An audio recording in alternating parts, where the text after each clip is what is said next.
Baiklah, mahasiswa sekalian, saat ini kita sekarang memasuki kuliah kita yang kelima, pertemuan kelima. Kita masih bicara mengenai nilai-nilai Planters, tetapi saat ini kita akan melihat nilai-nilai Planters itu dari perspektif kepemimpinan.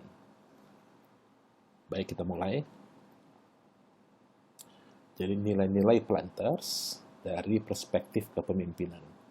Kemarin kita melihat nilai-nilai Planters itu dari perspektif individu ya, dari perspektif profesional. Ya, sekarang kita ingin melihatnya dari perspektif kepemimpinan. Seperti apa kira-kira?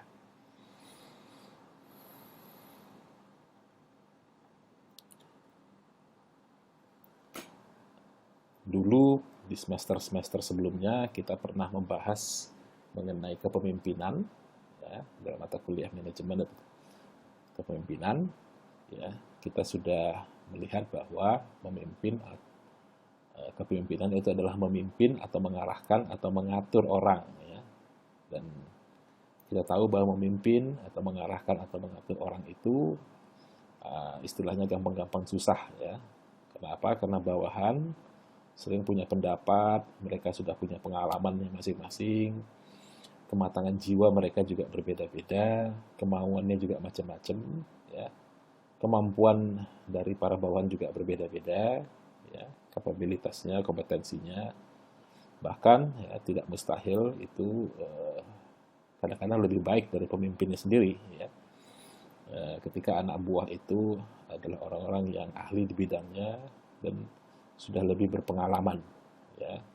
Sehingga seringkali dalam kasus-kasus pemimpin baru, pemimpin junior itu anak buah lebih capable, lebih kompeten dibandingkan dengan pemimpinnya ya. Tapi tidak masalah ya, karena pemimpin itu nanti kita lihat ya, banyak sumber-sumber power dia ya, yang harus dia kembangkan ya. Nah, karena memimpin itu adalah gampang-gampang susah, maka diperlukan gaya kepemimpinan yang tepat ya, dan pada kondisi yang tepat. Ya, jadi gaya kepemimpinan yang pas, yang tepat pada kondisi yang tepat ya, untuk bisa kita memimpin dengan kondisi anak buah yang beragam-beragam itu. Nah, bagaimana gaya kepemimpinan yang tepat ya, atau dalam bahasa yang lebih ilmiah kita menyebutnya efektif ya. Nah, tidak ada satu cara yang terbaik untuk mempengaruhi atau mengarahkan perilaku orang. Ya, ini prinsip yang harus kita pegang ya. Tidak ada cara yang terbaik ya. Banyak cara tetapi tidak ada cara yang terbaik. Semua cara itu berkaitan dengan situasi dan kondisinya. Gaya kepemimpinan yang efektif adalah yang sesuai dengan kondisi dari bawahannya. Ya, jadi gaya kepemimpinan itu sesuai dengan kondisi dari para bawahan. Jadi tadi ya, caranya banyak, tapi tidak ada satupun yang bisa ditempatkan atau diklaim menjadi cara yang terbaik. Ya, karena disesuaikan dengan kondisi dari orang-orang yang dipimpin. Ya. Nah, kondisi bawahan ini terkait dari dua hal. Ya. Kalau kita bicara kondisi bawahan itu terkait dengan dua hal. Pertama adalah kompetensinya, yaitu kemampuannya, dan sikapnya, ya, atau kemauannya. Jadi ada kompetensi, ada sikap, ya, ada kemampuan, ada kemauan.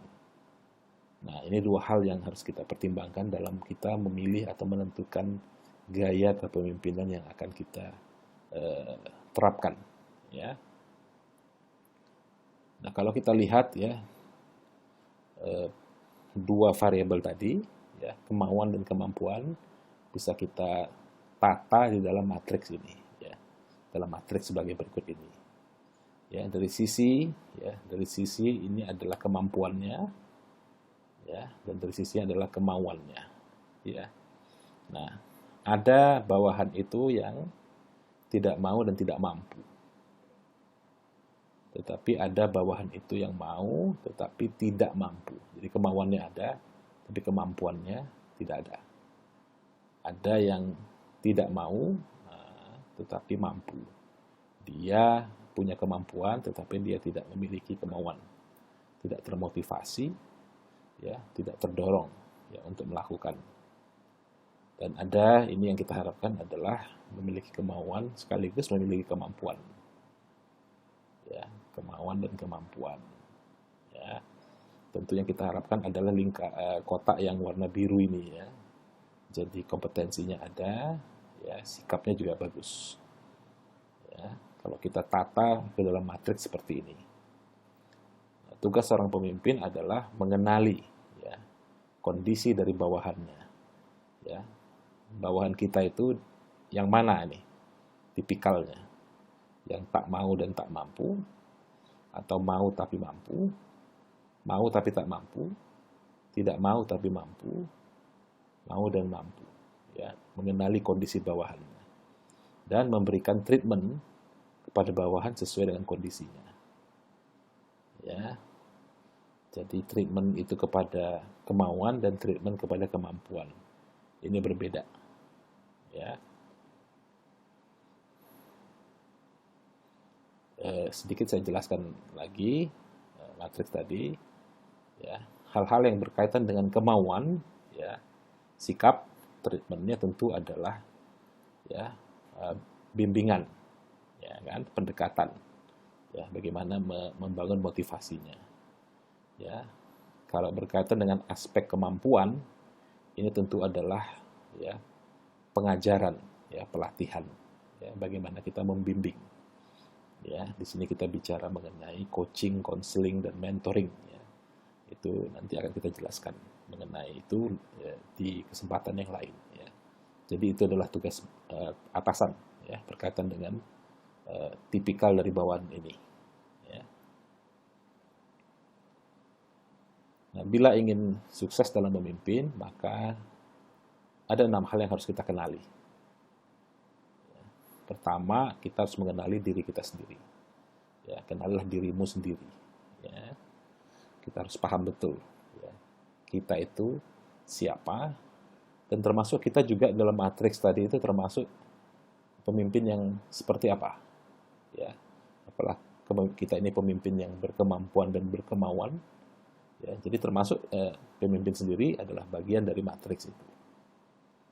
Kemudian kondisi anak buah tadi berdasarkan matriks tadi, ya. Kondisi anak buah mungkin kalau kita punya anak buah lebih dari satu, mungkin jatuhnya di kotak yang berbeda-beda. Ada anak buah yang mau mampu, ada anak buah yang mau tak mampu, ya. Jadi treatmentnya itu berbeda-beda. Kemudian kita harus mengenali karakter, tugas, atau pekerjaan. Ya, dalam hal ini adalah pekerjaan di bidang kita, yaitu bidang perkebunan. Ya, bagaimana karakteristiknya itu? Apa persyaratan-persyaratan suksesnya? Key success factors-nya itu apa? Terus kita kenali di mana letak titik-titik kritisnya. Ya, critical point-nya di mana? Terus kita kenali betul.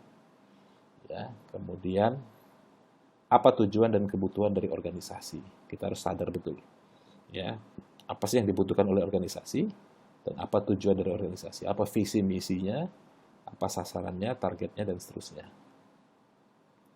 Kemudian yang berikutnya adalah kita harus sadar, kita harus mengenali betul situasi kita pada saat ini, ya. Situasi bisnis pada saat ini seperti apa. Apa yang menjadi isu utama dalam bisnis saat ini. Apa yang menjadi persoalan, apa yang menjadi fundamental atau critical issue, ya. Dan tentu saja gaya yang cocok dengan diri pemimpin dan kondisi anak buah dengan mempertimbangkan karakter tugas, tujuan organisasi, dan situasinya. Ya. Jadi saya ralat bukan 6 hal tapi 5 hal, ya. Gaya yang cocok dengan diri pemimpin, ya, dan kondisi anak buah dengan mempertimbangkan karakter tugas pekerjaan, ya, tujuan organisasi dan situasi. Inilah yang menentukan gaya kita. Ya.